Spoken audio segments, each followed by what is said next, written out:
கடக ராசி, சிம்ம லக்னம். ராசிக்கு ஜென்ம குரு, லக்னத்துக்கு 12 குரு. இந்த மாதிரி ஒரு காம்பினேஷனுக்கு இது ஒரு நல்ல பலனா, இது ஒரு நல்ல பலனை மட்டுமே தருமா அப்படிங்கிறத நம்ம பார்க்கணும்.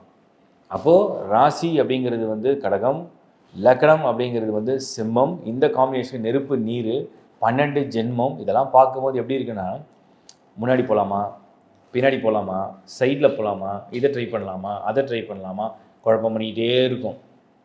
இந்த சமயத்தில் அதிகமான இன்வெஸ்ட்மெண்ட் பண்ணுறது, அதிகமான ரிஸ்க் எடுக்கிறது, அகலக்கால் வைக்கிறது, திருமண முயற்சியில் போய் ஈடுபட்டு இந்த மாதிரி நிறைய விஷயங்களை வந்து குழப்பிக்கூடாது.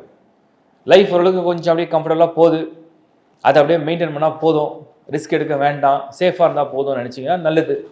ஸோ கடக ராசி சிம்ம லக்னத்துக்கு இந்த ஆண்டுடைய பலன் எப்படி இருக்கும் அப்படின்னா, நெருப்பும் நீரும் மாதிரி முன்ன பின்ன வரவு செலவு எல்லாமே ஒரு மாதிரி ஒரு சமமான நிலைக்கு தான் போகுமே தவிர சூப்பர் டூப்பர் இல்லை.